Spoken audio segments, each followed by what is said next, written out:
नमस्कार, आदाब, this is सार्थक and welcome back on the Sunday show. वो शो जहां हम करेंगे न्यूज की बात एंटरटेनमेंट के साथ। एक कंट्रोवर्सी हुई YouTube content and content creators के बीच में। कुणाल कामरा जो भावेश अग्रवाल से करते हैं फाइट, दिखते हैं अमित शाह लाइट, इन्होंने रणवीर इलाहाबादिया के एक ट्वीट को रिप्लाई किया जिसको काफी ज्यादा अटेंशन मिला। रणवीर इलाहाबादिया एके बियर बाइसेप्स, इनका तो मैं ट्वीट पढ़ के दिखाऊं और वुड यू रादर ओके पढ़ देता हूं। इन्होंने ट्वीट किया, it took me and my team 10 years to build beer biceps in the Ranveer show to where they were, and in one incident a large part of it was shaken. When the team looked for more steps, I found myself going back to Sant Kabir's doha, धीरे धीरे रे मना धीरे सब कुछ होए, माली सींचे 100 घड़ा, ऋतु आए तो फल होए। अर्थात सुनाने का टाइम नहीं है मेरे पास, कुणाल कामरा का रिप्लाई पढ़ रहा हूं। कुणाल कामरा बोलते हैं 30+ artist including me were summoned by authorities for being on Latent. The whole comedy fraternity took a hit because of how stupid you are. You didn't even care to understand that side. Stop pretending to be the nice guy, you are not. Take your checks, lower your gaze and be very ashamed. You are contraceptive for creativity. Contraceptive for, तुम देख रहे हो क्या? Contraceptive for creativity, निरोध बोल दिया भाई तुमको मैंने। और मुझे लगता है कुणाल यहां पे थोड़ा सा ओवरस्टेप कर गया, क्योंकि ये क्या बात हुई, suffering because of you. No bro, you were suffering before him also. आप बोल रहे हो उसके चक्कर में कॉमेडियन सफर कर रहे हैं, आपके चक्कर में वेन्यू सफर कर गया था। बड़ी साला संरक्षणम, मेरा झाड़ू चुराया साला, पीड़ दो। And no doubt beer bicep statement and that episode was one of the biggest controversies of last year. उसकी वजह से लेटेंट बंद हो गया, कितने लोगों पे केस हो गए। कुणाल ने जो कहा वो गलत नहीं था, बट मुझे लगता है कि सारी रिस्पॉन्सिबिलिटी रणवीर पर डालना would be a little unfair. And here I can't believe I am saying this. I agree with Gaurav Taneja, aka Flying Beast. While I agree with Kunal, I think the bigger culprit here was a desire. Samay would have watched the edit multiple times. There was no rush, and yet to choose and let this stupid comment pass, a spiritual guy making a vulgar, offensive mark, it's almost guaranteed to grab attention. Ranveer chased clout and so did Samay. Best wishes to both. इसमें तो ना मेरा opinion भी same था कि तुम सोचो कि समय रैना को वो चाहता तो उसको एडिट कर सकता था, क्योंकि ऑन कैमरा रिकॉर्डिंग के टाइम पे बहुत लोग बहुत कुछ कह देते हैं। मैं ही रिकॉर्डिंग के टाइम पे इतना कुछ बोल देता हूं, ये लोग एडिट ना मारे तो हफ्ते में 2 बार कैंसिल, 3 बार जेल। और ये तो मैं भी कई बार सोचता हूं that he could have saved it on the edit table, क्योंकि एज गौरव सेड उसे भी पता था कि ये चीज अगर लाइव हो गई तो इस पे बैकलैश आएगा और किस लेवल तक आ सकता है पता नहीं। पर फिर किसी ने मुझे बताया कि समय ने अपने स्टैंड अप स्पेशल में बोला था कि रणवीर ने वही सेम लाइन हर एक कंटेस्टेंट से पूछी थी, और आप एक चीज 8, 9, 10 बार पूछोगे तो उसने कहा चलो ठीक है, हर बार इग्नोर किया, एक बार इंक्लूड कर देते हैं, और वो एक बार में इतना बवाल हो गया। त्यागी जी बोलते हैं मार लो अपना सर एक दूसरे में। आई रेड इट लाइक सर्वनाश कर दो एक दूसरे का। कामरा तू कामरा में बंद रह जा, सबके लिए अच्छा होगा। भाई वो कामरा में बंद रह के फिर वो मीम रिव्यू रिकॉर्ड कर देता है। अच्छा वो सब तो ठीक है, पर क्या आपने कभी येती की मौत के बारे में सोचा है? एक बड़ी कंट्रोवर्सी हुई है महाराष्ट्र के नासिक में, जहां एक जगह से बहुत ज्यादा अश्लील वीडियोस वायरल हुई हैं। क्या बात कर रहे हैं? इस आदमी को देखो, देख के तुम्हें कोई नेता लग रहा होगा, पर है उससे भी बदतर। ये एक सेल्फ स्टाइल गॉडमैन, नाम है अशोक करात। सिनार में एक टेंपल ट्रस्ट चलाता था और महिलाओं को बोलता था तुम्हारी कोई भी समस्या हो, शादी नहीं हो रही हो, तुम्हारे घर में कोई कलेश हो, तुम्हारे पति की नौकरी नहीं लग रही हो, मेरे पास आओ, मैं तुम्हारी समस्याएं सॉल्व करूंगा। उनको अपने ऑफिस में बुलाता था और करता था उनके साथ उनकी समस्या सॉल्व। यू नो, मामला सामने आया जब एक 35 साल की महिला ने एफआईआर दर्ज कराई कि इसने कुछ रिचुअल्स के नाम पे मेरे साथ गलत काम किया है। अब ये आदमी लोकल लेवल पे बहुत रसूख रखता था, पॉलिटिकल कनेक्शंस थे, तो पुलिस ने एक एसआईटी बिठाई, और जब एसआईटी ने जांच की तो कई सारी महिलाओं की बहुत वीडियोस निकली जिसमें उनके साथ ये अपने ऑफिस में, समझ जाओ। और फिर जब इसका अरेस्ट हुआ तो एक के बाद एक मल्टीपल विक्टिम सामने आई जिन्होंने बोला कि इसने हमारे साथ रिचुअल्स के नाम पे गलत काम किया, रिकॉर्डिंग की, ब्लैकमेल किया। हाँ, दाढ़ी वाला मुच्छड़ पर अपना लोकल एप्स्टीन। और इतना घटिया किंकी आदमी अपने ऑफिस में किया करता था, जहां एक सी थ्रू विंडो थी, जहां बाहर वेटिंग रूम में लोग बैठे होते थे, सोच रहे थे महाराज तो अंदर अपनी तंत्र विद्या कर रहे होते। महाराज कर तो रहे होते थे बट तंत्र विद्या नहीं, और सब कुछ सीसीटीवी में रिकॉर्ड करता था। मैं तो ये सोच रहा हूँ इसकी हरकतें ऐसी हैं, कुंडली कैसे ही बनाता होगा। सर आपने कुंडली के बारे में बहुत बढ़िया बात बताई, सबकी कुंडली बननी चाहिए। मैं तो कहता हूँ आपकी भी कुंडली बना दूं क्या? कुंडली आपकी नहीं है, मैं बना दूं, कुंडली बना दूं मैं आपकी, 1 मिनट में बना दूंगा। तू कौन है भाई?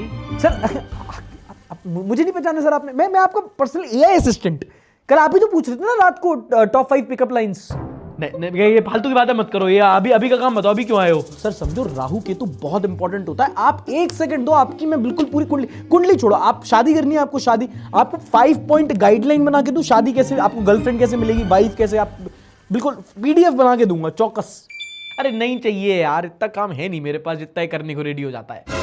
और तुम्हें लग रहा होगा स्मॉल टाइम क्रिमिनल, आदमी छोटा है, कांड बहुत बड़े हैं इसके। 1500 करोड़ की तो संपत्ति सामने आई है। 1500 करोड़ IPL टीम खरीद सकता था ये। और मामला तूल तब पकड़ा जब महाराष्ट्र स्टेट वुमेन कमीशन की जो चेयरमैन है रूपाली चंकाकर के इसके साथ लिंक्स निकले। हाँ, ये महिला जो वुमेन कमीशन की चेयरपर्सन थी, जो आदमी वुमेन को एक्सप्लॉइट कर रहा था, उसकी ट्रस्ट में इसका साथ था। वीडियोस हैं जिसमें उसके पैर धो के पी रही है ये। मतलब सोचो, तुम सीरियल मोलेस्टर के साथ जुड़ी है, वो ये वुमेन कमीशन की चेयरपर्सन। तुम सोचो, अगर कोई महिला है जिसे इसने एक्सप्लॉइट किया है, वो जाए वुमेन कमीशन के पास कंप्लेंट करने, तो जो कमीशन की चेयरपर्सन है उसके साथ ये चाय पी रहा हो, कैसा लगेगा तुम्हें? और जब मामला सामने आया तो मैडम ने रिजाइन कर दिया और बोल रही, मुझे तो कुछ पता नहीं था इसके काम के बारे में, मैं तो ऐसी बस ऑफिशियली जुड़ी हुई थी, मुझे इसलिए टारगेट किया जा रहा है क्योंकि मैं एक महिला हूं। पागल आऊंगा। आपको इसलिए टारगेट नहीं किया जा रहा है क्योंकि आप महिला हैं, बल्कि आप महिला आयोग की चेयरमैन है। ऊनो में भी वुमेन कार्ड खेलती हो क्या? अगली खबर है एजुकेशन से रिलेटेड। एक होती है QS वर्ल्ड यूनिवर्सिटी रैंकिंग।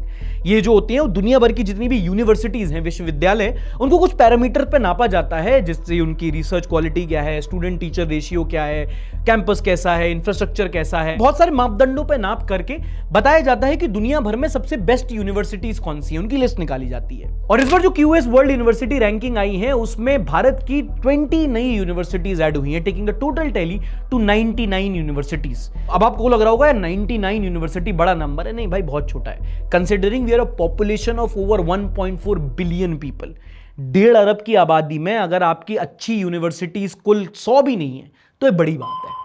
खैर, वर्ल्ड की टॉप 100 में कौन सी भारतीय यूनिवर्सिटीज हैं जिनका नाम आता है? ज्यादातर उनमें से IIT हैं, IIT Delhi, IIT Bombay, IIT Kharagpur. और अगर IIT से हट के बात करें तो बिट्स पिलानी और JNU जैसी यूनिवर्सिटीज का भी नाम आता है इसमें। इनफैक्ट अगर उस मामले में आप देखो तो IIT, Indian institute of technology, आज भी देश और दुनिया में एक प्रतिष्ठित नाम रखता है। अगर आप IIT में पहुंच जाते हो तो इंजीनियरिंग की फील्ड में तो आपने कुछ कहते हैं ना, झंडा गाड़ दिया है। पर IIT में घुसना इतना आसान भी नहीं है, सब लोग नहीं पहुंच पाते। हम जैसे लोगों को तो गार्ड गेट से ही भगा देता है, फोटो खिंचवा लेते हैं लेकिन बाहर। एंड अगर आप IIT में जाना चाहते हैं, नहीं जा पाए हैं, तो कोई दिक्कत नहीं है। IIT से फर्क नहीं पड़ता, IIT में जो सिखाते हैं ना, उससे फर्क पड़ता है। एंड आज के टाइम में विद इंस्टीट्यूट्स लाइक स्केलर ये पॉसिबल है कि आप IIT में गए बिना IIT लेवल की एजुकेशन ले पाओ, वो भी एक रिमोट प्रोग्राम से। और खासकर आज के टाइम पे जहां आपको AI में कुछ सीखना है, और इनके कोर्सेज अच्छे से सिखाते हैं, कोई 10 मिनट की YouTube वीडियो नहीं है कि 3 स्टेप AI प्रोग्रामर। यहाँ जो फैकल्टी डेटा साइंस और मशीन लर्निंग सिखाती है, वो गूगल, मेटा, फ्लिपकार्ट जैसी बड़ी बड़ी कंपनीज में काम कर चुके होते हैं, उनके सॉफ्टवेयर सिस्टम डिजाइन कर चुके होते हैं। बेसिकली उनको रियल वर्ल्ड इंडस्ट्री एक्सपीरियंस होता है। मतलब वो लोग यहाँ सिखाते हैं जिनके रेफरेंस के लिए तुम लिंक्डइन पे मरते हो।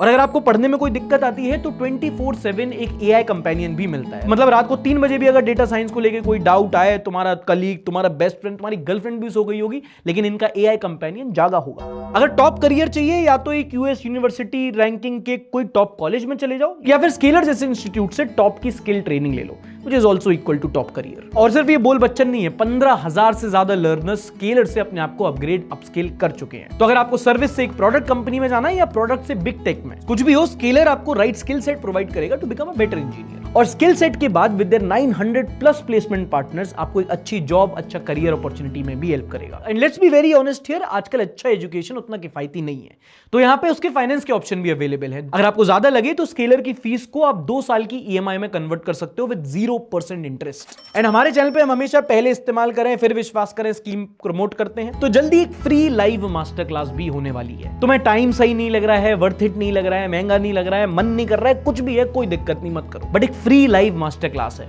वो लेके देख लो, फ्री है वैसे भी। इंटरेस्टेड हो तो डिस्क्रिप्शन और पिन कमेंट पे मैंने लिंक दे रखा है, वरना यहां स्कैन करके भी तुम जाके वेट लिस्ट ज्वाइन कर सकते हो। चलो अगली न्यूज के पहले आपको ईरान सिचुएशन का अपडेट दे देता हूं। एंड आई नो तुम कह रहे हो भाड़ में गए हो, सिचुएशन का अपडेट, मुझे सिलेंडर का अपडेट बताओ।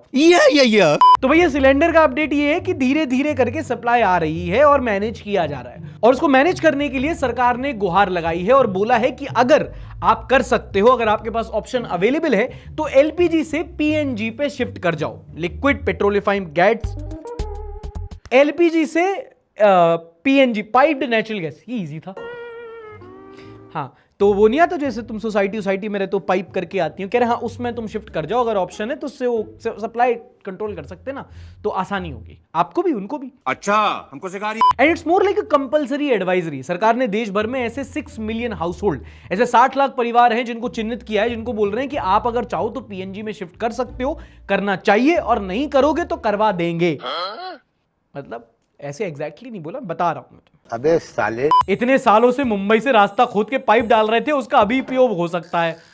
वो पाइप, हर कोई एलपीजी का पाइप थोड़ी था, कुछ तुम्हारे बाथरूम का भी था, और बाथरूम की गैस से पाइप।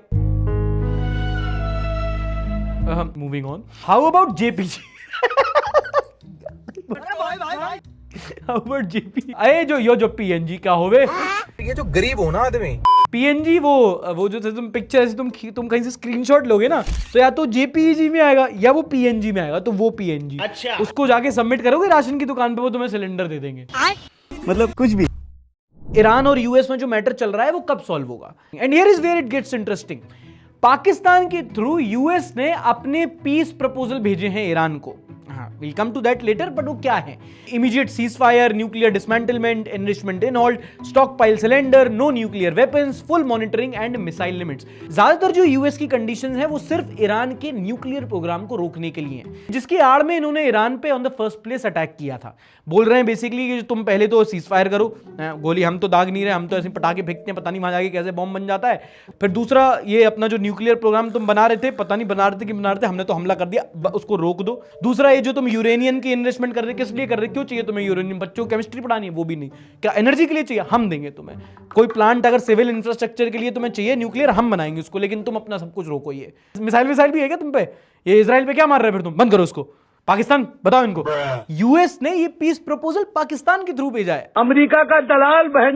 हाँ, आयरनी देखो, पाकिस्तान के थ्रू युद्ध रुकवा रहे हैं, जो खुद अफगानिस्तान के साथ युद्ध में, मतलब जिसको फायर ब्रिगेड चलाने को बोला है उसके खुद के घर में आग लगी है। इजराइल बोल रहा हमें तो कुछ बता ही नहीं है, हमें तो पीस प्लान के बारे में कुछ पता ही नहीं है, हमें तो ये प्रपोज ही नहीं किया गया, आपस में कोऑर्डिनेशन ही नहीं है इनका, और रोटी हमारे घर पे नहीं बन रही। तुम सोचो कैसे कैसे लोग कमान संभाले हुए हैं। अच्छा है, ये सब देखने से पहले मैं भूखा हूं। But then you think why Pakistan? And someone has a good answer to it. Since all the documents are in English, it is considered safer to route them through Pakistan, as it reduces the risk of leaks. भाईजान क्या बात कर रहे हैं आप? अच्छा, US ने यहाँ पर अपना 15 पॉइंट पीस प्लान भेजा। वहां ईरान ने बोला है कि जो आपका पीस प्लान है उसको आप एक जगह लिख के उसकी बत्ती बना लो। तो ये सब है मामला। हैट्स ऑफ सर, क्या एक्सप्लेन किया आपने। मतलब ईरान वालों को ना आपसे पूछ के वॉर स्ट्रेटेजी बनानी चाहिए, ट्रंप को आपकी बात सुननी चाहिए, पाकिस्तान की नहीं। बहुत बढ़िया एक्सप्लेन किया आपने, मैं बताना चाहता हूँ। आप क्या चाहिए? आप बात कर रहे थे ना एलपीजी सिलेंडर की, तो मैं सुन रहा था, तो उसके लिए ना इंडक्शन ले लेते हैं। तो मैं आपको अमेज़न से टॉप 5 इंडक्शन की लिस्ट बना के दे दूं, आप अपना बजट बता दो बस मुझे, मैं अब भी लिस्ट बना के देता हूं। नहीं चाहिए कोई इंडक्शन, कम है पर गैस है मेरे घर में। सही बात है सर, गैस ज्यादा यूज करनी भी नहीं चाहिए, मैं तो कहता हूं फालतू का वेस्टेज क्यों। टॉप 5 रेसिपी की लिस्ट बना के दूं जो बिल्कुल एक कुकर 2 सीटी में बन जाएगी। अभी आप बस मुझे लिख के दे दो क्या क्या अपने पास किचन में क्या क्या सामान पड़ा है, अभी मैं बिल्कुल रेसिपी की लिस्ट बना के देता हूं। अरे नहीं चाहिए कोई रेसिपी यार, इसीलिए डेटा सेंटर गर्म हो भाग से। कोई बात नहीं सर, बाद में कर लेंगे, जरूर जल्दीबाजी वाला काम थोड़ी है। जैसे ही आपको काम पड़े ना बस याद कर लेना, यहीं बैठा हूं मैं, ठीक है? हाँ, बता देना इनको काम। ईरान ने अपने 5 पॉइंट रखे हैं, एंड टू माय सरप्राइज इसमें इन्होंने मेन फोकस जो है वो यूएस के सैंक्शंस को नहीं दिया है, जबकि ईरान का हमेशा से ये प्रॉब्लम रहा है कि यूएस इकोनॉमिकली हमको क्रिपल करता है सैंक्शंस लगा के। पहली तो उन्होंने कंडीशन रखी है मेडिकल। यूएस फार्मा इंडस्ट्री से उन्होंने रिक्वेस्ट की है कि ट्रंप की दवाई बढ़ाओ, इसके मूड स्विंग बढ़ गए, हमला कर देता है ये, तो हमला नहीं होना चाहिए। दूसरा, प्रिवेंट रिकरेंस, के अभी तो रोक दोगे बट मूड स्विंग दोबारा कर दिया तो। तीसरा है वॉर रिपेरेशंस। यहां पे Iran is acting like a car in a road rage, कि ये जो तुमने नुकसान किया है हमारी गोलियां दाग के, इसका हमें पैसा चाहिए, हर जाना बट जल्दी चाबी निकाल लेंगे वरना पैसे दो। तीसरा है रीजनल डी एस्केलेशन, कि आपने सऊदी और कतर और कुवैत और जगह जगह आपने जो अपने मिलिट्री जोन्स बना रखे हैं ना, यहां से आप अपना बोरिया बिस्तर बांधो। और लास्ट में स्ट्रेट ऑफ हॉर्मुज की सोवेरेनिटी, कि भैया ये जो पैसेज है बड़ा फायदा होता है हमें, हमने अभी देख लिया है, ये सिर्फ हमारे कंट्रोल में रहेगा। अगर अग्री करते हो तो बताओ। नहीं। इसी बीच हमारी सरकार ने एक ऑल पार्टी मीटिंग की जहां defence minister Rajnath Singh, foreign minister Jaishankar, इन सब ने मिलकर बाकी और ऑपोजिशन लीडर्स को बताया कि भैया क्या सिचुएशन चल रहा है। ये होता है जब भी एक बड़ी नेशनल क्राइसिस आती है तो सारी पॉलिटिकल लाइंस को हटा करके एक ऑल पार्टी मीटिंग की जाती है जहां देश हित के बारे में बात होती है। बट इसी बीच हमारे फॉरेन मिनिस्टर एस जयशंकर का एक बयान आया जो मुझे पर्सनली तो उतना अच्छा नहीं लगा। जब एक जर्नलिस्ट ने पूछा कि पाकिस्तान पीस ट्रीटी कराने के लिए ब्रोकरेज कर रहा है, क्या इंडिया भी अपने एंड से एक क्राइसिस रिजॉल्व करने के लिए कुछ कर रहा है, तो जयशंकर बोलते हैं कि वी आर नॉट अ दलाल नेशन लाइक पाकिस्तान, हम सब नहीं करते। अच्छा, मतलब पहली बात तो क्या मतलब क्या अगर दो कंट्रीज के बीच में अगर कुछ हो तो उसको दलाल, ठीक है आपकी पीयर वाले वो आंख वाले मीम बना लेंगे, लेकिन आप थोड़ा पार्टी के साथ देश को भी रिप्रेजेंट करते हो। And literally didn't use the word broker और समथिंग, दलाल। थोड़ा बोलने से पहले सोचो, आप एक देश के फॉरेन मिनिस्टर हो, आप हम सबको रिप्रेजेंट कर रहे हो, आप ट्रोल भी करो तो थोड़े अच्छे से, आपके शब्दों में वो नहीं चाहिए वो क्या क्या हो तो वो अमीश भाई बताना, थोड़ी मर्यादा रखिए। बोला था उसने 2026 में दुनिया खत्म है, वो बाबा तो लेजेंडरी था, ढूंढो उसको। शिवम पुंदिर भाई बोलते हैं आईपीएल कैंसिल होगा क्या? अबे एक तो तुम्हारी प्रायोरिटीज और कैंसिल की स्पेलिंग दोनों गलत हैं। बट टू बी ऑनेस्ट दोस्तों, जिस लेवल पे क्राइसिस पहुंच गया है ना अमेरिका, ना इजराइल, ना पाकिस्तान, ना इंडिया, सिर्फ एक आदमी है जो इसको रोक सकता है, बापू जी। अच्छा, मीनवाइल मॉर्निंग कंसल्ट जो एक ग्लोबल सर्वे एजेंसी है, इन्होंने वर्ल्ड के टॉप लीडर्स की अप्रूवल रेटिंग निकाली है। ये जाते हैं लोगों से पूछते हैं कि आप अपने यहाँ के लीडर के काम से कितना सेटिस्फाइड हो, और over a period of days जो आंसर आते हैं उनका एवरेज निकाल के देखते हैं कि अप्रूवल रेटिंग किसकी कैसी है। अमेरिका में ये बहुत चलता है, हमारे यहाँ इतना फर्क नहीं पड़ता। हमारे यहाँ नेता की अप्रूवल रेटिंग कितनी भी नीचे हो, टीआरपी रेटिंग उसको ठीक कर लेती है। पीएम मोदी तो ट्रंप का फोन तक नहीं उठा रहे, ट्रंप फोन करते रह गए, मोदी ने जवाब ही नहीं दिया। पर यहां पे इंस्टाग्राम फॉलोअर्स की तरह मोदी जी ने भी वर्ल्ड लीडर्स को पीछे छोड़ दिया है। वर्ल्ड में सबसे ज्यादा अप्रूवल रेटिंग मोदी जी की है। इसका मतलब ये नहीं कि मोदी जी लोगों के लिए सबसे अच्छा काम कर रहे हैं, लोग मोदी जी के काम से सबसे ज्यादा सेटिस्फाइड है। With 68% approval rating, Narendra Modi is the most popular leader in the world. उसके बाद गाय परमेलिन, स्विट्जरलैंड का नाम है पर लग नहीं रहा, परमेलन तो ऐसा नहीं लग रहा है कि अपनी कोई पंजाब की प्रजा ही है परमेलन। फिर आते हैं साउथ कोरिया के Lee Jae Myung, I am pretty sure I didn't pronounce it right. फिर मार्क कार्नी आते हैं कनाडा के, फिर ट्रंप की इसकी रेटिंग है, इसकी रेटिंग तो गूगल रिव्यूज पे भी खराब होनी चाहिए भाई। हिस्ट्री का नंबर 1 जो मोदी जी आपकी लीडर, अब मोदी जी की रेटिंग पे नहीं कर सकते, वीडियो गिरा देंगे ये लोग। Nice harassment. सफेद कपड़ा, सॉरी मालिक, चेक्स, आज तो चेक्स है, सफेद सिर्फ लाइन है, टी शर्ट तो ब्लैक है। अगली कंट्रोवर्सी हुई धुरंधर मूवी को लेकर। हाँ, ये मूवी जितनी थिएटर में है उससे ज्यादा कंट्रोवर्सीज में है। और मूवी क्या कमाई है यार, 100 करोड़, 700 करोड़, 1000 करोड़, पाकिस्तान का प्लॉट और पाकिस्तान की जीडीपी पार। कोई सेंस है इस बात की? अच्छा, कंट्रोवर्सी क्या हुई, इसमें एक सीन है जिसमें आर माधवन जो अजय सान्याल का कैरेक्टर प्ले करते हैं, नेशनल सिक्योरिटी एडवाइजर, वो एक सीन में गुरबानी के कुछ लाइंस बोलते हैं और महाराष्ट्र में कंप्लेंट फाइल हुई है कि इन्होंने गुरबानी की लाइन बोलते बोलते सिगरेट पी है। और सिख धर्म में सिगरेट पीना मतलब वैसे ही जैसे मुसलमानों में शराब पीना, हिंदुओं में बीफ खाना। जिसके बाद आर माधवन ने क्लैरिफिकेशन वीडियो डाला और बोला नहीं भैया ऐसा नहीं था। आदित्य धार जी ने, जो कि मुझसे ज्यादा ख्याल रखते हैं इन सब चीजों का, उन्होंने मुझसे कहा था कि ये लाइन बोलते वक्त उससे बहुत पहले आप सिगरेट बुझा दीजिएगा और आपके मुंह से ना ही धुआं निकलेगी, ना ही स्क्रीन में कहीं धुआं दिखाई देगा, ना ही आपके हाथ में सिगरेट होगी, क्योंकि ये हमारे लिए बहुत ही पाक और पवित्र है। This is forgivable but not what Ranveer Singh did to Kantara. तू कैसे सिगरेट पी सकता है, तू तो बीजेपी की पी। जब गलत नहीं किया था तो इतना एक्सप्लेनेशन नहीं देना चाहिए था। अरे समझा करो, वो कुछ बोलेंगे, ये कुछ बोलेंगे, वहां बात होगी, हम बात करेंगे, तुम बात करोगे, कंट्रोवर्सी होगी और लोग मूवी, पैसा ही पैसा होगा। अच्छा, तुम्हारा इंस्टाग्राम अकाउंट है क्या? तुम कई सारे पॉलिटिकल क्रिएटर्स को फॉलो कर रहे हो, तुमने नोटिस किया होगा कि उनमें से कई सारे लोग आजकल बोलते हैं कि हमारी ये वीडियो इंस्टाग्राम ने टेक डाउन कर दी, हमारी रीच गिरा दी, ये वो। उसी को लेकर ना द हिंदू में विजेता सिंह का एक आर्टिकल छपा है, home ministry sends 290 take down notices a day. ये आर्टिकल बताता है कि कैसे हमारे देश में साइबर सिक्योरिटी के केसेस बढ़ रहे हैं। एक इंस्टीट्यूट होती है सर्टेन, जो देखती है कि कैसे साइबर सिक्योरिटी के केस बढ़ रहे हैं, क्या रिस्क है, उसके हिसाब से वो social media and online security regulate करती है और उसी को लेकर वो कई सारे नोटिसेस इशू करती है। अब होता क्या है कि हमारी सरकार या उनकी एजेंसीज को कोई सोशल मीडिया पोस्ट प्रॉब्लमैटिक लगे, जो नेशनल सिक्योरिटी या किसी की प्राइवेसी का उल्लंघन कर रहा हो, तो वो सोशल मीडिया प्लेटफॉर्म को उसको टेक डाउन करने के लिए बोल सकती हैं और सोशल मीडिया प्लेटफॉर्म को 3 घंटे के अंदर उसको टेक डाउन करना पड़ेगा, नो क्वेश्चंस आस्क्ड। अच्छी बात है। अब इसमें लेकिन प्रॉब्लम क्या है कि इसी बीच में साइबर सिक्योरिटी की आड़ में कई सारे ऐसे पोस्ट को टेक डाउन करने के लिए बोला जा रहा है जिसमें सरकार के मंत्रियों या उनकी एजेंसीज का लोगों ने क्रिटिसिज्म किया है। इसी आर्टिकल में छपा है, and I quote, that nearly a third of 66 take down notices sent to X By the 14C sought removal of content about union ministers and central government agencies. मतलब 1/3 टेक डाउन नोटिसेस जा रहे हैं, वो सिर्फ criticism के जा रहे हैं, वो भी एक प्लेटफॉर्म पे। इसके बाद फेसबुक पे, इंस्टाग्राम पे और अदर प्लेटफॉर्म्स पे और कितने नोटिसेस जा रहे होंगे। Basically internet security, cyber security की आड़ में जो गवर्नमेंट का क्रिटिसिज्म कर रहे हैं लोग, उनके पोस्ट और वीडियोस को टेक डाउन किया जा रहा है। अभी आपने रिसेंटली बहुत सारी वीडियोस देखी होंगी जहां चाहे क्रिटिसिज्म किया गया हो, एक नॉर्मल सटायर किया गया हो। वो जो हनी इज बनी की वीडियो थी जिसमें वो मोदी जी की मिमिक्री कर, उसको भी टेक डाउन करने के लिए बोल दिया। ऐसे वीडियोस को टेक डाउन किया जा रहा है। अब इसमें दो चीजें हैं, एक तो clearly it's abuse of power. अगर सरकार जाके कल किसी सोशल मीडिया प्लेटफॉर्म से बोलेगी कि इस क्रिएटर की तुम वीडियो निकालो वरना लीगल कॉन्सिक्वेंसेज होंगे, तो वहां सोशल मीडिया प्लेटफॉर्म थोड़ी सोचेगा हजारों आ रहे हैं, जाओ ये डिलीट कर दिया। बट क्या वो फिर freedom of speech and expression है? और क्रिटिसिज्म दबाने का सिर्फ इकलौता तरीका नहीं है ये कि आपने टेक डाउन करवा दिया, कभी लीगल नोटिस कर दी, कभी कोई एफआईआर करा दी, कभी डिफेमेशन का केस हो गया। ये वो था कि दूसरे की बात तीसरे को बताई, कुटाई इनकी हो गई। अभी रिसेंटली एक केस हुआ मुकेश मोहन का, दूसरे की बात तीसरे को बताई, पेला इनको गया। अभी रिसेंटली कैरवन मैगजीन में एक आर्टिकल छपा था, टाइटल नागपुर बीफ, जो बताता था कैसे बीफ एक्सपोर्ट हो रहा है, बफलो मीट, जिसमें जो कंपनी इन्वॉल्व है उसमें यूनियन मिनिस्टर नितिन गडकरी की पार्टिसिपेशन है। तो उस आर्टिकल पे मुकेश मोहन ने एक वीडियो बनाया, कैरवन को तो कुछ नहीं बोला, मुकेश मोहन पे 50 करोड़ रुपए का डिफेमेशन डाल दिया।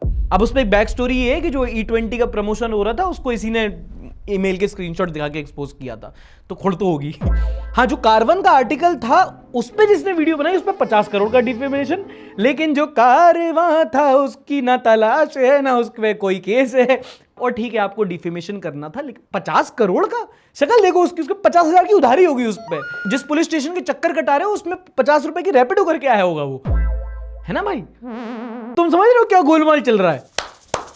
सर क्या एक्सप्लेन किया आपने, क्या एक्सीलेंट सर, एक्सीलेंट। मैं इनकी जगह होता ना अब भी लाइक सब्सक्राइब करता मैं। फिर आ गए तुम सर, वो आप वो कोर्ट केस की बात कर रहे थे ना, मैं सुन के रह नहीं पाया।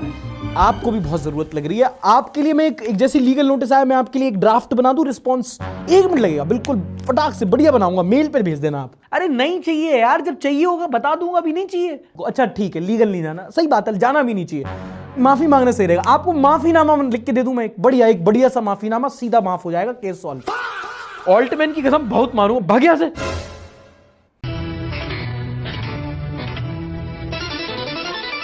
अगली खबर है सिंगर जुबीन गर्ग को लेकर। असम के एक बहुत बड़े पॉप कल्चर आर्टिस्ट थे। अभी रिसेंटली उनका सिंगापुर में जो नॉर्थ ईस्ट फेस्टिवल हो रहा था, उनकी ड्राउनिंग से मौत हो गई थी, जिसके बाद नॉर्थ ईस्ट और असम के लोगों में बहुत रोष था। उनका कहना था कि भाई ऐसे नहीं हो सकता, पक्के में कोई फाउल प्ले हुआ है, पक्के में जुबीन को लोगों ने कॉन्स्पिरेसी करके मारा है। जबकि सिंगापुर पुलिस ने चार्जशीट फाइल करके पहले बता दिया था कि कोई ऐसा फाउल प्ले नहीं था, ड्राउनिंग से ही उनकी मौत हुई थी। और इस हफ्ते सिंगापुर के जो कॉरोनर है और अपनी रिपोर्ट में फाइनली बोला है कि Zubeen Garg death is accidental drowning, no foul play, case closed. इस अंदर बोलते हैं no doubt on a Singapore police, they are really efficient, so whatever they are saying is actually true. अगला कमेंट आता है, what really happened, he had a life jacket on and how did he die in scuba, that too in Singapore, very strange. What about CM's confirmation that it's a murder? What about the evidences that it's not an accident but a murder? There are no accident. Be lost in Assam icon, this was done by someone, otherwise he can't die this young. See, with due respect to Roman and बाकी सबके भी जो sentiment है, मैंने भी जब मैं जुबीन खेत्रो गया था वहां पे लोगों से मैंने पूछा था, उनका जुबीन खेत्रो उनका एक मेमोरियल बनाया जा रहा है जिसपे एक पूरी मुहिम चल रही है, #Justice for जुबीन गर्ग।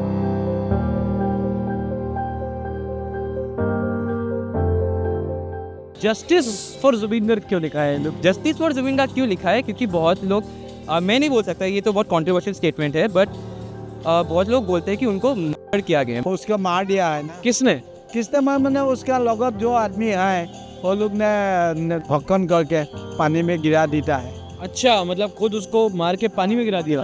किसी ने मर्डर किया, किसी ने क्या मार डाला, बात वो है ना। तो आपको क्या लगता है किसने करवाया ये? अगर ये तो बहुत है लिंक, क्या करें, लेकिन नॉर्मल नहीं था, नेचुरल नहीं था। नेचुरल नहीं था, नेचुरल कभी भी नहीं है। इतना मिस्टीरियस डेथ कैसे हो सकता है? लोग का वही क्वेश्चन है, इतना मिस्टीरियस डेथ कैसे हो सकता है? मतलब सिर्फ पानी में जाके ऐसे मर गए, ऐसा तो नहीं हो सकता ना। इसीलिए all people are shouting for justice for Zubeen, we are also shouting every day, but till now no hope.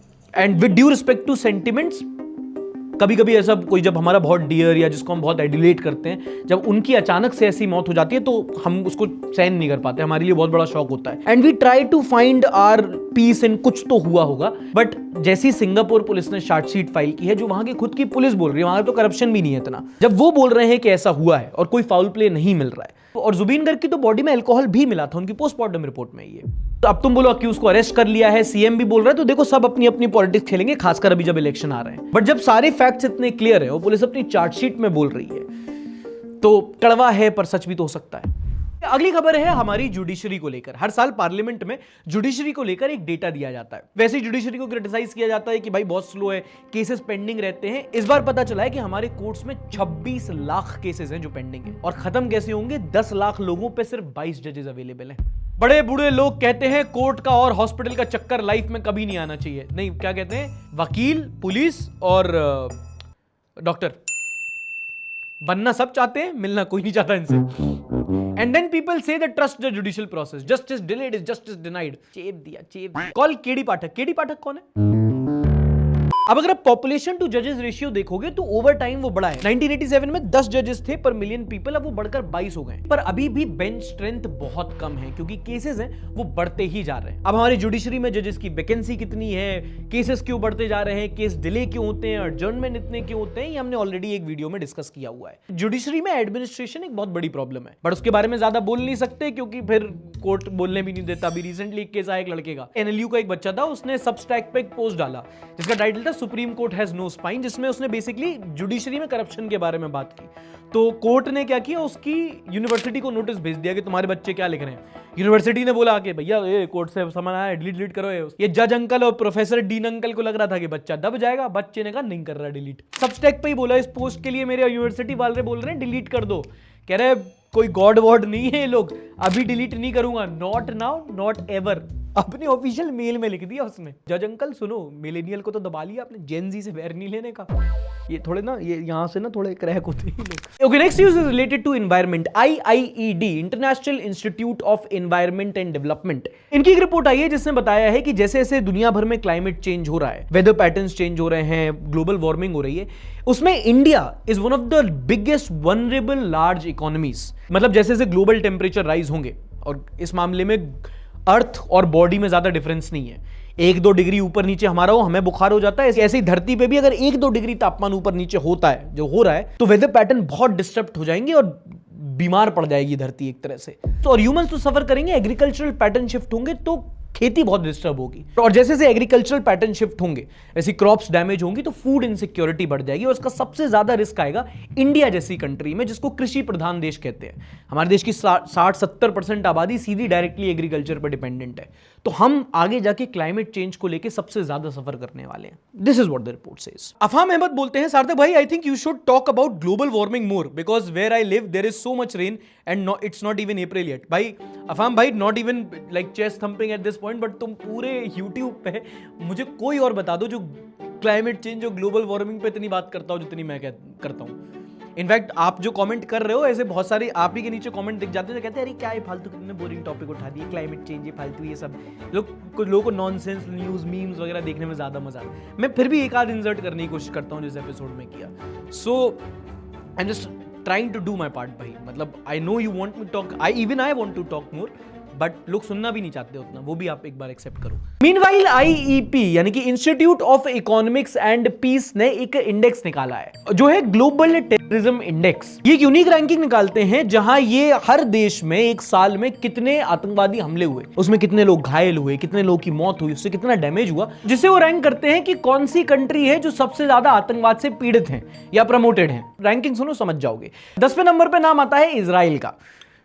Israel Palestine ठीक है, सरप्राइज बट नॉट मच। उसके बाद नंबर आता है कोलंबिया का, फिर है एक African country DRC, right, democratic Republic of Congo, वहां बहुत ज्यादा परेशान है, वहां पे रिबेल ग्रुप्स बहुत आपस में फाइट करते रहते हैं। फिर अफ्रीका में ही सोमालिया, ये तुमने नाम सुना होगा, सोमालियन पायरेट्स। फिर सीरिया का नंबर आता है, सीरिया, बशार अल असाद। फिर माली, नाइजीरिया, नाइजर, फिर बुर्किना फासो, और पहले नंबर पे नाम आता है पाकिस्तान का। हाँ, आतंकवाद के मामले में पाकिस्तान ऑफिशियली दुनिया की नंबर 1 कंट्री है। अगर आप एक पाकिस्तानी हो तो आई वोंट बी सरप्राइज अगर आपको सुनकर ये शर्म आए, और इंडियन हो तो मजा आए। मोहल्ला या देश, पड़ोसी की बदनामी, अपन को सेटिस्फैक्शन। और पड़ोसियों के लिए प्यार इतना, कमेंट सेक्शन में भारतीयों ने कांग्रेचुलेशंस पेल रखे हैं। वागा से मिठाई भिजवा दें, क्या बधाई हो। Congratulations Pakistan, so much efforts but finally you won number 1 place. They won Terrorism 20 World Cup by thrashing India with high margin. I wish they always do in this World Cup. When was it down? Always number 1. अच्छा, above 10 Afghanistan 11 पे number पे है और Bharat 13वें number पे है, जो कि बहुत अच्छी बात नहीं है। आधे लोग तो इसमें खुश हो गए कि पाकिस्तान से तो नीचे है ना, बस नहीं भाई, हम भी बहुत खराब हैं। श्रीलंका 100, वाह, श्रीलंका और 100 एक साथ देखने को मिला, वरना जयवर्धने के बाद तो भाई आंखें तरस गई थी। तो पाईजान ऐसे कुछ निराश होने वाली बात नहीं है। ऐसे इकलौती लिस्ट नहीं है जिसमें आप ऐसे नंबर 1 आए, एक और भी लिस्ट आया हुआ है, वो है global world air quality index report. इसमें आपकी कंट्री ना वर्ल्ड की मोस्ट पॉल्यूटेड कंट्री बताई गई है। वैसे मुल्क के हमारे भी हालात कुछ अच्छे नहीं है। एयर क्वालिटी के मामले में दुनिया का ग्लोबल स्टैंडर्ड है स्विस फर्म है IQ एयर। इनके बहुत सारे प्योरीफायर भी आते हैं। ये रिपोर्ट निकालते हैं of the most polluted places in the world. अगर आप मोस्ट पोल्यूटेड सिटीज की रिपोर्ट देखोगे तो भारत पाकिस्तानी भाईचारा दिखेगा आपको। मोस्ट पोल्यूटेड सिटी इंडिया की लोनी, फिर बीच में पता नहीं कहां से चाइना आ जाता है एक अपनी सिटी लेके, पर उसके बाद फिर बर्नीहाट, दिल्ली, फैसलाबाद, रहीम यार खान, गाजियाबाद, लाहौर, सुक्कुर, उला, सब अपने आपस में हम मेडल लिए घूम रहे हैं। Most polluted countries starting from the bottom, number 10 पे नंबर आता है उज्बेकिस्तान का, फिर इजिप्ट, फिर युगांडा, फिर कुवैत, फिर भारत, इंडिया, फिर डेमोक्रेटिक रिपब्लिक ऑफ कॉन्गो, फिर Chad, Tajikistan, Bangladesh, and the most polluted country in the world is Pakistan. और अगर तुम खुश हो रहे हो कि ये मोस्ट पोल्यूटेड कंट्री पाकिस्तान, तो रुको, दूसरे की फटी पैंट देख के खुश नहीं हो ना, तुम्हारी चड्डी में भी छेद है। 100 टॉप पोल्यूटेड सिटीज में से 67 हमारे देश की हैं। पहले अपने देश का फैला समेट लें हम। But there is a silver lining. अगर आप पोल्यूटेड सोचोगे तो आपको थोड़ा बुरा लगेगा, पर ऐसे सोचो कि हमारे यहाँ के लोग सबसे ज्यादा समझदार हैं, क्योंकि IQ सबसे ज्यादा है ना हमारा, है ना रेखा गुप्ता जी। AQI एक ऐसा आपका टेम्परेचर है। इसकी हेडलाइन सबसे अच्छी थी, India has the most polluted cities but Pakistan is the most polluted country. तुम्हारी चड्डी में छेद है कोई नहीं, दूसरे की तो पैंट फटी है जी। बाप की चड्डी फटी पड़ी है, अब बेटा लले मोदी। अच्छा, अगर आप UPI यूज करते हैं या एक ATM कार्ड यूज करते हैं तो अगली, अगर आप ATM कुछ था नहीं तो मैंने कहा यार कुछ तो प्रॉप होना चाहिए ना। अगर आप ATM कार्ड यूज करते हैं तो अगली न्यूज आपके लिए। अभी आपका कोई बैंक अकाउंट हो, उस बैंक के ATM जाते हो, पैसे निकालते हो जाता है काम। अभी रिसेंटली RBI ने नया फ्रेमवर्क दिया था, उस फ्रेमवर्क के अंदर अलग अलग बैंक्स को अपनी पॉलिसी बनानी थी और बैंक्स ने नई पॉलिसीज बना दी हैं ATM यूज को लेकर। अब आप ATM में भी UPI ट्रांजैक्शन कर सकते हो। अलग अलग रूल्स हैं। एक जानने लायक ये है कि आपकी एक फ्री ट्रांजैक्शन लिमिट होती है, आप ATM से कितनी बार पैसे निकाल सकते हो, उसके बाद पैसा चार्ज होता है। तो आपकी जो फ्री ट्रांजैक्शन लिमिट खत्म होगी, उसके बाद ATM यूज करोगे तो 23 रुपए पर ट्रांजैक्शन लगेगा और हर ट्रांजैक्शन को चार्ज किया जाएगा। अगर आपने सिर्फ अपना बैलेंस भी चेक किया ना तो उसके भी 9 रुपए लगेंगे। अब अलग अलग बैंक ने अलग अलग रूल निकाले हैं, आपके सामने स्क्रीन है, पॉज करके देख सकते हो। बट बेसिकली ATM में जब आपकी लिमिट एक्सीड हो जाएगी उसके बाद 23 रुपए पर ट्रांजैक्शन लगेगा। अगर आप सिर्फ पैसे निकालने नहीं, सिर्फ अगर आप अपना बैलेंस भी चेक करने जाओगे उसके भी 9 रुपए ले लेंगे। हाँ, अगर आपके अकाउंट में पैसे हो भी नहीं तो भी चेक करने के पैसे है। लोगों का क्या गुस्सा फूटा है। एक कह रहा है महंगाई में आटा गीला, अमीर के लोन माफ हो जाते हैं और गरीबों का एक एक पैसा वसूल हो जाता है। भाई हम सीधा बैंक जाके विड्रॉल कर लेंगे एक ही बार में, तब पैसा हो भी तो। यूज कौन करता है ATM आजकल? हाँ, UPI आने के बाद बहुत कम लोग करते हैं, लेकिन कई जगह कैश चाहिए ही होता है दोस्त। At this rate checking your balance will cost more than the balance itself. 7 रुपए बैलेंस है, चेक किया 9 रुपए का फाइन लग गया। Breathing charges coming soon, rupees not to confirm I have ₹0। This is elite comedy. आगे बढ़ने से पहले मयंक कुमार चौधरी का comment, as you said in last Sunday show, around 99% of 500 and 1000 notes are recovered. That's said by the RBI. But that consists of the currency printed by Indian government, not the fake currency. So नोटबंदी is useful. Actually ये मैंने argument बहुत लोगों को बोलते देखा कि अरे वो तो जो आया है वापस वो तो इंडियन करेंसी है, तो फेक करेंसी तो रह गई ना, तो नोटबंदी सक्सेसफुल हुआ ना, तो इसको ना ये इसको कहते हैं स्लिपरी स्लोप। ये तभी आर्ग्यूमेंट होल्ड करता है अगर आप मान के चलो कि जितना ब्लैक मनी था वो सारा फेक नोट्स में ही था। ऐसा तो है नहीं। अगर आप बोल रहे हो कि नहीं पूरा नोटबंदी का सिर्फ इकलौता रीजन था कि भाई जो विदेश से हमारे यहाँ फेक करेंसी आ रही है वो प्रोपेगेंडा है, एक रीजन दिया था टेररिज्म रोकना। बाकी लोग जो ब्लैक मनी डाले हैं, जो दबा के पैसा बैठे हुए हैं, वो था एक मेजर रीजन कि जो ब्लैक मनी इंडिया का इंडिया में है, ये करप्ट पॉलिटिशियन, ब्यूरोक्रेट्स और ये बाबू और नेताओं के पास, उनके पास तो रियल नोट भी थे ना, असली जो चापे जो आपने रिश्वत में दिए अपने कमाई के, जो अपने नोट के उन्होंने बेड में दबा दिए, चावल के डब्बे में, वो भी तो ब्लैक मनी था ना। तो अगर वो वापस आ गया तो अल्टीमेटली डिमोनेटाइजेशन कैसे सक्सेसफुल हुआ? ब्लैक मनी, फेक करेंसी चलो रह गई, पर ब्लैक मनी तो वापस आ गया ना। Okay, next international news is from Nepal. इसको जानते हो तुम? सॉरी, इनको, क्योंकि हमारे पड़ोसी देश नेपाल के ये नए प्रधानमंत्री हैं। हाँ, बैलेंस शाह जो हमारे देश में बेंगलोर के कॉलेज से पढ़े हुए हैं, पेशे से एक रैपर हैं और हाल ही में नेपाल के नए प्रधानमंत्री चुने गए हैं। इलेक्शन के टाइम पे वोट, इलेक्शन जीतने के बाद भाई ने खूब हेडलाइन बटोरी है। अभी इसने रिसेंटली ग्रेटर नेपाल का मैप निकाला जिसमें इसने बिहार जोड़ लिया था अपने अंदर। सोच रहे हो कितनी बड़ी बात है? You are the first in your bloodline to hear किसी ने बिहार चोरी कर लिया। ये तो लेटेस्ट न्यूज है। नेपाल गवर्नमेंट और जुडिशरी को इंडिया का पपेट बोलता था और रिसेंटली इसने नेपाल के पूर्व प्रधानमंत्री केपी शर्मा ओली को अरेस्ट करवा लिया, क्योंकि पिछले साल वो नेपाल में प्रोटेस्ट हुए थे ना, तो उसने बोला कि केपी शर्मा ओली तुम प्रधानमंत्री थे ना उस टाइम के, कल्पेबल होमिसाइड, नेग्लिजेंस, सारे केस लगाए और अपने ही प्रेडेसेसर को अरेस्ट करवा लिया। Watching Nayak movie in real life. Everybody, सबके सब चोर हैं साले। हमारा वाला कवर, अबे अरे बेटे तुझे थकान नहीं लग रही क्या? पता मुझे बोलते बोलते रियलाइज हुआ कि हमारे जो पड़ोसी देश हैं उनके पुराने लीडर्स की क्या खस्ता हालत हुई है। बांग्लादेश से शेख हसीना को भगा दिया गया, यहाँ केपी शर्मा ओली अरेस्ट हो गए, वहां इमरान खान पहले से जेल में पड़े हुए हैं। You can't help but question किसकी पनौती लगी है। अच्छा, एक और वीडियो वायरल होती है ये वाली। दरअसल ये मध्य प्रदेश का एक दैनिक भास्कर का एडिशन है। मध्य प्रदेश के जो सीएम है मोहन यादव, हाँ मध्य प्रदेश के सीएम का नाम मोहन यादव है। याद रख लेना, आधे लोगों को नहीं पता। तुम्हें दो नई बातें पता चली आज, देश के आधे और मध्य प्रदेश के तो शायद पूरे ही लोगों को नहीं पता। दैनिक भास्कर का ये एडिशन इसलिए वायरल हुआ क्योंकि इस पूरे अखबार में न्यूज कम थी और जन्मदिन की हार्दिक शुभकामनाएं ज्यादा थी। 5 फुल पेज और 6 हाफ पेज में सिर्फ उनके जन्मदिन की बधाइयां। ये देखो, आज 32 पेज दिए हैं इसने। पहला page happy birthday Mohan Yadav ji, दूसरा page happy birthday Mohan Yadav ji, तीसरा page happy birthday Mohan Yadav ji, happy birthday Mohan Yadav ji, happy birthday Mohan Yadav ji. और मोहन यादव की सब में हर एक में जैसे बंदा बहुत खुश हो, पिछले दिन फोटो, अगले दिन अखबार में फोटो आएगी है मेरी photo, Dainik Yadav, tell me it's Dainik Bhaskar without telling me it's दैनिक। अबे तुमने अभी दैनिक जागरण नहीं देखा उस दिन का, तुम देख तो लेते। इसमें तो 32 थे, उसमें होते 3200। और ये मोहन यादव के बर्थडे की जो तस्वीर है उसमें मोदी जी की फोटो बड़ी क्यों नहीं है? आइडियली होना चाहिए मोदी जी की फोटो इतनी बड़ी, हैप्पी बर्थडे मोहन यादव जी। मोहन यादव जी कहीं छोटे से थे। ये चीजें देखता हूँ मन को इतना संतोष होता है। का टोटल 32 पेज का अखबार, इसमें बस जन्मदिन की बधाइयां बधाइयां बधाइयां। और यहाँ पे अखबारों को सही कॉल आउट किया जा रहा है कि भैया ठीक है, इश्तेहार तुम्हें छापने हैं अखबार में, इश्तेहार में अखबार नहीं छापना है तुमको। कुछ तो न्यूज पेज छोड़ो भाई, अखबार छाप कर बेचो, छाप कर बेच मत दो। समझ रहे ना तुम डिफरेंस? पैसा बर्बाद, उसकी जगह न्यूज आ सकती थी। सालों तुम्हारी शक्लें नहीं देखनी हम लोग को। मध्य प्रदेश में इस मामले बड़ा पैराडॉक्सिकल स्टेट है, ज्योग्राफी वाइज बिल्कुल सेंटर में है और इंपॉर्टेंस वाइज बिल्कुल साइड में। मीनवाइल एक वीडियो वायरल होती है चंडीगढ़ से, जहां देखा जा सकता है एक लड़का, शायद ब्लिंकिट का डिलीवरी बॉय था, वो एक ही जगह पे खड़ा रहता है और लोग देखते हैं कि भाई अभी खड़ा है, ठीक है, सिगरेट मुंह में खड़ा है, वो खड़ा ही रहता है, वो घंटे तक खड़ा है, 2 घंटे हो जाते हैं उसको खड़े खड़े। तो लोग उसको फिर रिपोर्ट करते हैं और लोग उसको लेके जाते हैं, उसे अस्पताल में भर्ती कराया जाता है और उसकी फिर जांच की जाती है, भैया ऐसा कौन सा तुमने नशा कर लिया कि तुम 2 घंटे तक खड़े ही हो, ऐसे ज़ॉम्बी बन गए हो तुम। तो इन ऑल प्रोबेबिलिटी जो इसने कंज्यूम किया है वो है फेंटेनिल।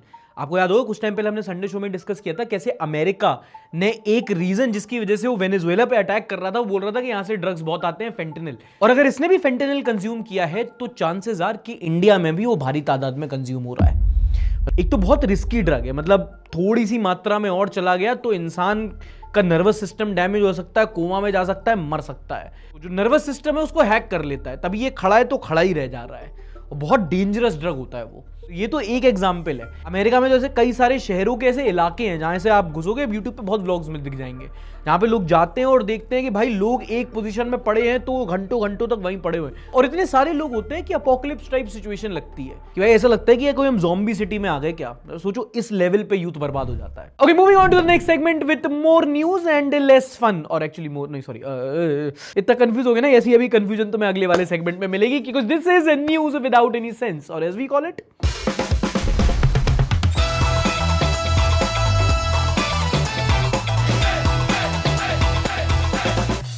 अगली खबर है चाइना से, खाने पीने को लेकर। पढ़ने से पहले फट रही है मेरी थोड़ी। चाइना और खाने पीने का थोड़ा रिलेशन अच्छा नहीं है ना, इसका कॉम्बिनेशन बिल्कुल अमोनियम नाइट्रेट वाला कॉम्बिनेशन है ये। चाइना में एक कैफे है जो एक यूनिक तरह की कॉफी दे रही है और उस कॉफी को जैसे बनाया जाता है लोगों को बड़ा स्वाद आ रहा है क्योंकि this coffee is served with roasted egg, roasted urine eggs. हाँ जी, हिंदी में बता दो।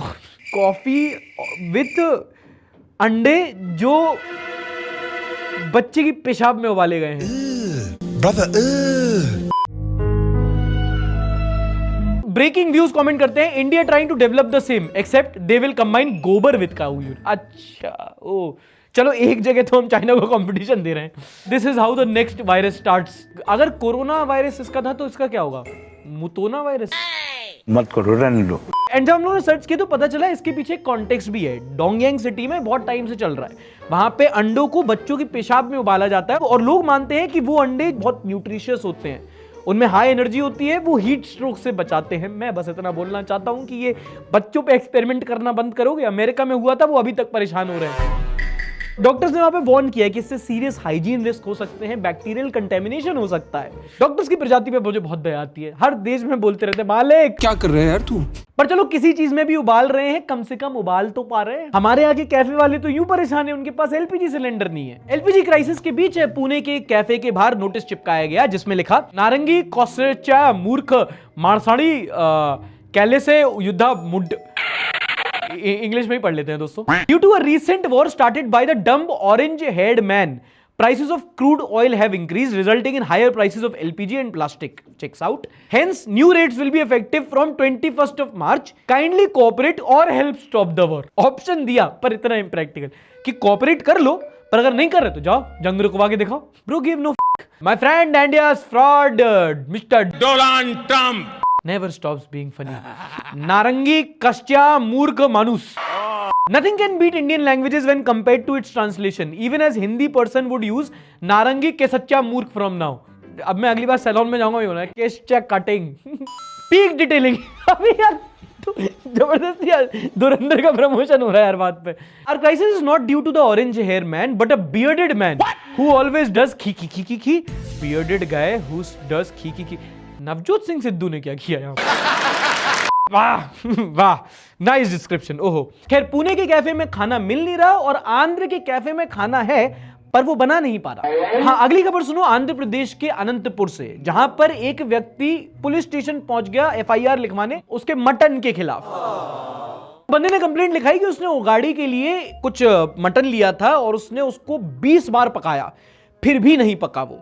तो ये मटन पक नहीं रहा था। 5 बार में फ्रस्ट्रेट हुआ, 10 बार में उसको गुस्सा आया और 20वीं बार तो थाने पहुंच गया। 20 बार पकाया फिर भी नहीं पका। कुकर फुल प्रेशर में, मटन फुल रेजिस्टेंस में। फिजिक्स वालों को समझ में आया होगा ये। खैर मुझे नहीं आया, मैं कॉमर्स वाला हूं, पर ठीक है, स्क्रिप्ट पढ़ना है मेरा काम अभी। ये तुम सोचा ये डिस्कशन पुलिस स्टेशन में हुआ होगा थाने में कि मालिक इंस्पेक्टर साहब क्या केस क्या लगाया इस पे, मटन नहीं पक रहा उसका। सुबह गया अरे साले मेरी बीवी ले बना के ले टिफिन में खा ले, दिमाग खराब मत कर, वहां पे मुझे मर्डर का केस सॉल्व करने जाना है। He was right but should go to consumer court. Oh seems like human meat. अबे फंडामेंटल राइट, बोल ही रहा हूं, राइट टू फूड। अच्छा बाद में सॉल्यूशन क्या हुआ? पुलिस वाले ने दुकानदार को बुलाया, दुकानदार ने बोला मालिक ठीक है दोबारा से दे देते हैं हम इनको। उसको फ्रेश मटन दिया, उसने खाया, चिल किया। बट अगली बार से ये मेरे अगर तुम्हें मोमोस में अगर मेरे को अच्छा मजा चटनी ढंग से नहीं मिली, थाना सीधा। अगली न्यूज से पहले ये बताओ तुम लोग में से कितनों के भाई बहन हैं? सबके होंगे, होने चाहिए, मेरे भी है। उनमें से कितनों को तुम जोक बोलते हो कि यार तू अडॉप्टेड है? सभी बोलते हैं। कितनों से बोलते हो तू कुत्ता है, तू कुत्ती है? कुत्ता है तो कुत्ता। पर क्या उस बात को कभी साबित करने बैठे हो तुम? अगले वाले ने करके दिखाया। केस हुआ गाजियाबाद में, 2 भाई बहन आपस में लड़ रहे थे। भाई ने मारा होगा रैपट, बहन ने काट लिया। तो बस क्या करेगा? मम्मी पापा के सामने जाके रो देगा कि ये, लेकिन उसको पता है बहन को सपोर्ट करेंगे, मम्मी पापा बायस्ड ने। वो पहुंच गया अस्पताल, कहता रेबीज का इंजेक्शन लगा दो, कुतिया ने काटा है। भाई सोचो कि रेबीज का इंजेक्शन लगवाने पहुंच गया।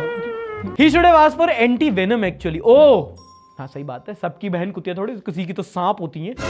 बस मेरी ना देख रही हो ये एपिसोड, पॉकेट मनी नहीं मिलनी। Sister must be feminist. Awkward word को क्यों टारगेट कर? मेरा भाई तो नहीं था, ये तो वॉलंटियर कर रही है। अच्छा इंजेक्शन लगेगा उसे, मैं कुतिया बनने को तैयार हूं। My sister is vaccinated so I am safe. तुम्हें इस बात की खुशी है कि तुम्हारी बहन वैक्सीन, इस बात की दुखी नहीं है कि कुतिया है वो। बात तो सही है, ठीक है, बट व्हाई इज कुतिया सो डेरिगेटरी? कॉल इट बिच। और डॉक्टर तो और मजे में, उसने कहा रेबीज का इंजेक्शन नहीं देंगे तुमको, बहन ने काटा है। टेटनस का ले लो। उसने टेटनस का लगा। कितने गवार लोग रहते हैं, कॉमन सेंस तो होना चाहिए कि डॉक्टर को हिज लाइसेंस शुड बी। अभी तो सीरियसली क्यों ले रहा है भाई? Justice for brother, the doctor should be tried for medical negligence. अगली वायरल वीडियो के लिए चलते हैं मुंबई के जुहू बीच, जहां एक बंदे ने नया धंधा स्टार्ट किया है। नहीं, कोला शॉप नहीं डाली उसने। ये बंदा यहाँ पे पैसे लेके लोगों को रिलीफ बेच रहा है। हाँ, संतावना। दरअसल पैसे ले रहा है उनकी दुख दर्द सुनने के। दिखाता हूँ। अगर किसी को अपना दुख सुनाना है तो मैं सुन सकता हूँ। मामूली दुख के लिए 250, बड़ा दुख के लिए 500। देख रहे तुम, रेट भी चार्ज कर, साथ में रोने के लिए 1000। उसमें थोड़ा ग्लिसरीन का भी कॉस्ट हो जाता है ना मैम, तो थोड़ा हमारा प्रोडक्शन बढ़ जाता है, तो इसलिए। अच्छा, कश्मीर आना भाई, इधर मुसीबत बहुत ज्यादा है। दुकान उसने खोली नहीं है, तुम फ्रेंचाइजी मांगने लगे। Today it looks funny but tomorrow's high margin and recession proof business.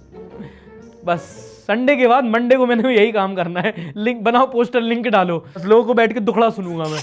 That's why they say be a good listener। अच्छा, ओ उसमें प्रॉफिट था। Can I hire him full time? इतना क्या दुख है भाई तेरे जीवन में? Pawan Khera should visit them and cry for Rajya Sabha seat. भैया, if Rahul Gandhi goes to him, he will become a millionaire। ऐसा कोई कमेंट सेक्शन नहीं जहां राहुल गांधी को रिलाना गया हो। इतना चुभने लगा हूं सबको, छुरा तो नहीं हूं। And if you think this one was unique, listen to the other idea। शादी होती है, शादी के पहले आजकल ट्रेंड चला है प्री वेडिंग फोटोशूट का। लोग अलग अलग तरकीबें अपनाते हैं, कोई किसी किले पे जाता है, कोई कहीं नदी किनारे जाता है। ऐसे ही कपल ने प्री वेडिंग फोटोशूट किया। उसका थीम था डेड बॉडी।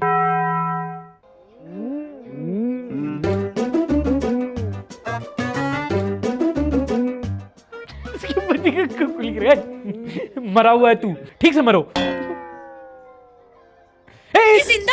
जिस हिसाब से लेटे ना भाई, प्री वेडिंग कम क्राइम सीन ज्यादा लग रहा है ये।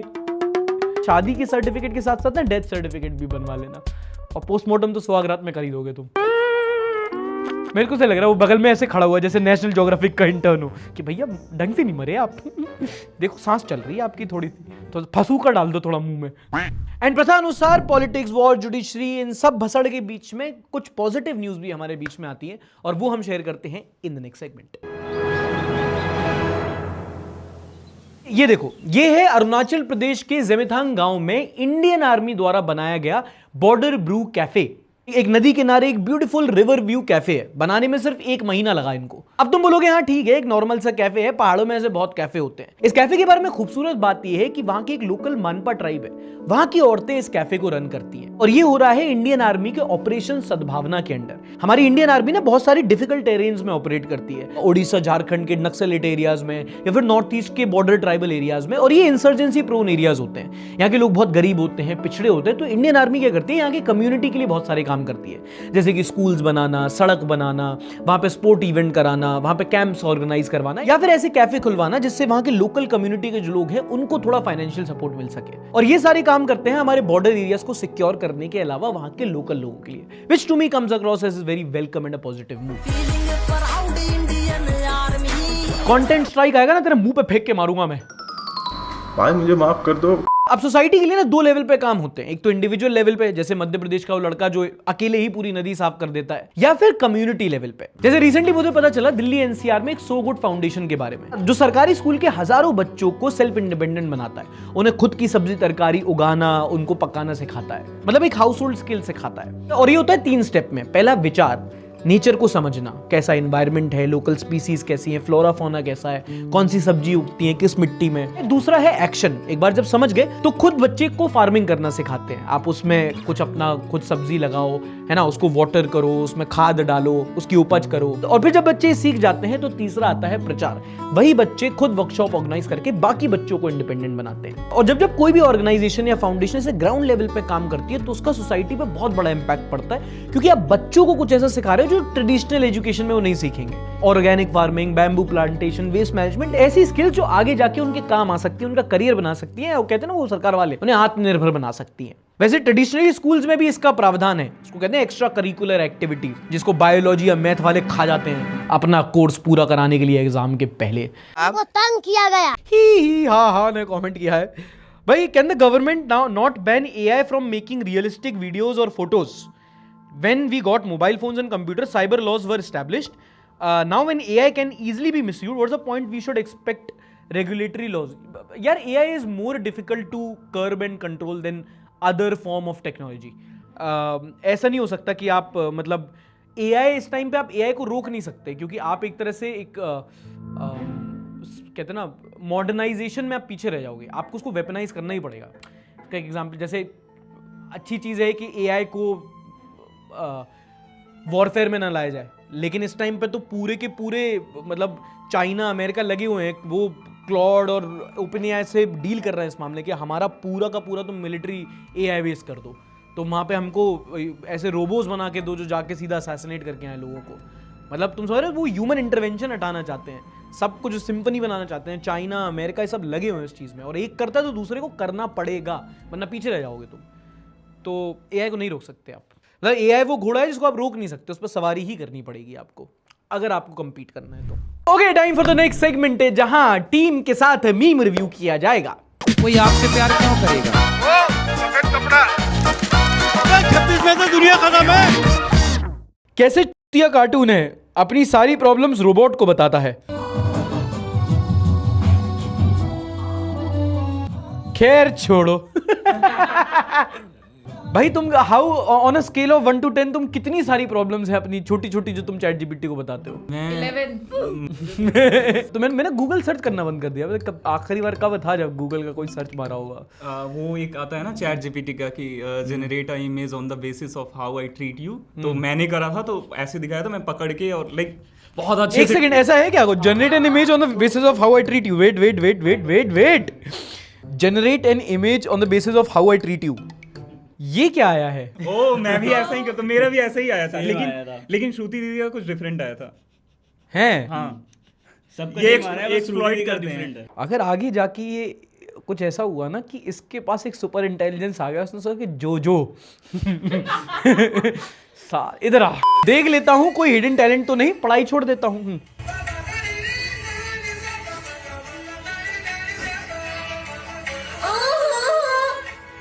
देख लेंगे. ये उसमें हुआ था, बोले साइया.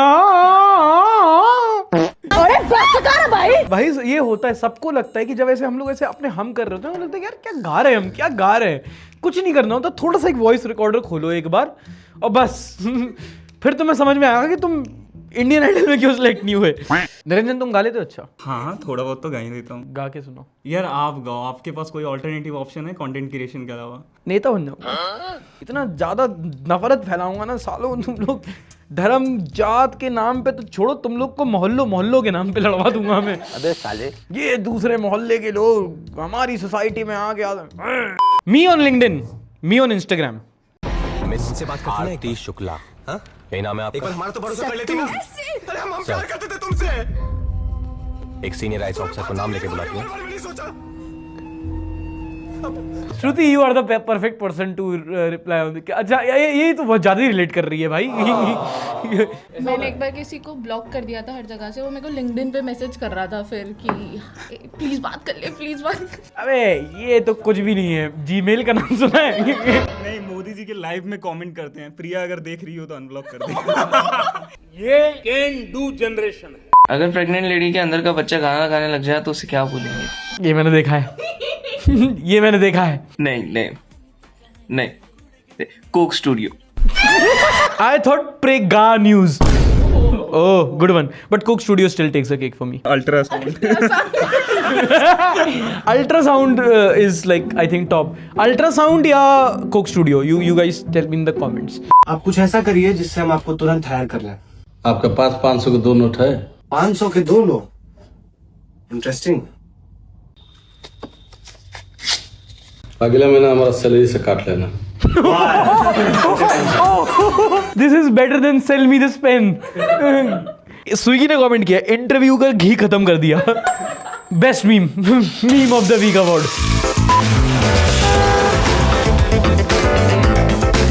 दो वीडियोस डिलीट करवाई और पता है कौन सी, जिसमें मैं सिर्फ हंस रही थी.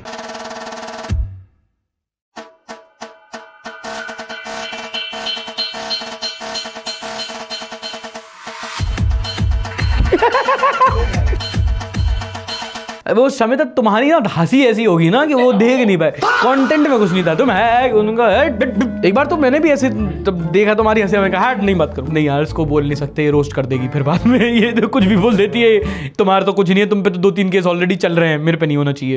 And this was the episode. Share करने से पहले लाइक करना मत भूलना, और नहीं पसंद आया तो ऑब्वियसली डिसलाइक भी कर सकते हो।